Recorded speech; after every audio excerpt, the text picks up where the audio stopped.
हाय सखी, कधी लक्ष दिलं आहे का? काही लोकांना आयुष्यात अपयश आलं तरी ते पुन्हा उभं राहतात, प्रयत्न करतात आणि शेवटी यशस्वी होतात. तर काही लोक थोडीशी अडचण आली तरी म्हणतात माझ्याकडून नाही होणार आणि थांबतात. हा फरक काय येतो? उत्तर आहे माइंडसेट. होय, आपल्या विचार करण्याच्या पद्धती म्हणजेच माइंडसेट.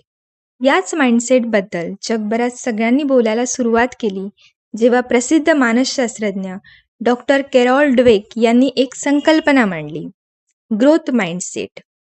केरॉल ड्वेक या अमेरिकेतील स्टॅनफोर्ड युनिव्हर्सिटीमधील मानसशास्त्रज्ञ आहेत. त्यांचं पुस्तक mindset the new psychology of success या विषयावर आधारित आहे आणि त्यात त्यांनी एक अत्यंत महत्त्वाचा विचार मांडला आहे की माणसाचं यश त्याच्या बुद्धिमत्तेवर नाही तर त्याच्या विचारांच्या पद्धतीवर अवलंबून असतं. म्हणजेच तुम्ही कसे विचार करता, अपयशाकडे कसे पाहता आणि स्वतःला शिकण्यासाठी किती तयार ठेवता हेच ठरवतं की तुम्ही किती उंच जाणार. त्या म्हणतात, जगात 2 प्रकारचे माइंडसेट असतात, फिक्स माइंडसेट आणि ग्रोथ माइंडसेट. फिक्स माइंडसेट म्हणजे असा विचार, माझी क्षमता ठरलेली आहे, मी हुशार नाही, मला हे नाही जमणार, माझं नशीबच असं आहे. अशा माइंडसेटमध्ये माणूस आपल्या मर्यादा स्वतःच ठरवतो. थोडंसं अपयश आलं की त्याला वाटतं मी फेल झालो. पण ग्रोथ माइंडसेट असलेला माणूस असा विचार करत नाही. त्याला माहिती असतं अपयश म्हणजे शेवट नाही, ती शिकण्याची संधी आहे. तो म्हणतो मी अजून शिकलो नाही पण शिकू शकतो. हे एक साधं वाक्य पण आयुष्य बदलून टाकणारं आहे. ग्रोथ माइंडसेट असलेला माणूस अपयशाकडे भीतीने नाही तर कुतूहलाने पाहतो. तो विचार करतो मी कुठे चुकलो, पुढच्या वेळी काय सुधारू शकतो. अशा माइंडसेटमुळे माणूस अधिक धैर्यवान, सकारात्मक आणि आत्मविश्वासपूर्ण बनतो. आपल्या आयुष्यात आपण सगळे काही ना काही स्वप्न पाहतो. चांगली नोकरी, स्वतःचा व्यवसाय, आपल्या क्षेत्रात नाव कमवणं. पण या प्रवासात नेहमी अडथळे येतात आणि इथेच ठरतं की आपण कोणत्या माइंडसेटने त्या अडचणींना सामोरे जातो.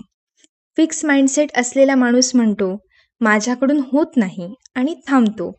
पण ग्रोथ माइंडसेट असलेला माणूस म्हणतो मी अजून शिकतो आहे, पण एक दिवस नक्की जमेल आणि तो पुन्हा प्रयत्न करतो.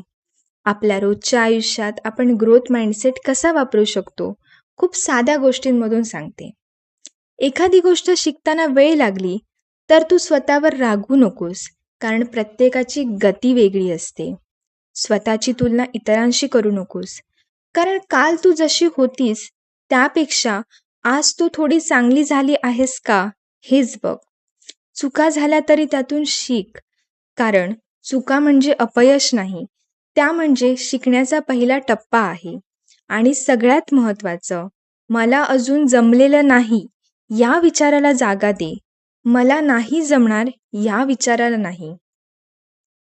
ग्रोथ माइंडसेटमुळे आपली व्यक्तिमत्व वाढतं, आपला आत्मविश्वास वाढतो, आपण इतरांकडे अधिक समजून घेऊन पाहू लागतो.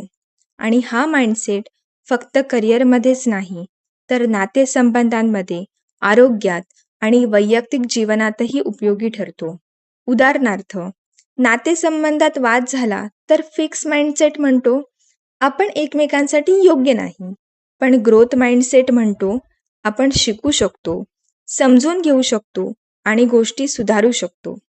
हा माइंडसेट स्वीकारण्यासाठी कोणतंही वय, पद किंवा परिस्थिती महत्त्वाची नसते. फक्त एकच गोष्ट हवी, शिकण्याची तयारी. तू विद्यार्थी असो, गृहिणी असो, कलाकार असो, ऑफिसमध्ये काम करणारी असो, जर तू ठरवलंय की मी प्रत्येक अनुभवातून शिकणार आहे तर तू आधीच वाढायला सुरुवात केलेली आहेस. अपयशाला घाबरू नकोस, कारण अपयश हे वाढीचं पहिलं पाऊल असतं. जे लोक अपयश स्वीकारतात तेच खऱ्या अर्थानं मोठं काहीतरी निर्माण करतात. यश हे एक दिवसात येत नाही, ते प्रत्येक प्रयत्नांच्या, प्रत्येक चुका सुधारण्याच्या आणि प्रत्येक नव्या शिकण्याच्या पायऱ्यांवर उभं असतं. ग्रोथ माइंडसेट तुला शिकवतो की परफेक्ट नाही बनायचं, तर प्रोग्रेस करत राहायचं आहे. आणि हा प्रोग्रेस म्हणजे रोज थोडी थोडी सुधारणा आपल्या विचारात, कृतीत आणि दृष्टिकोनात. तू जर दररोज फक्त एक गोष्ट जरी सुधारण्याचा प्रयत्न केलास तर एका वर्षानंतर तू स्वतःला ओळखू शकणार नाहीस, कारण तू खूप पुढे गेलेली असशील.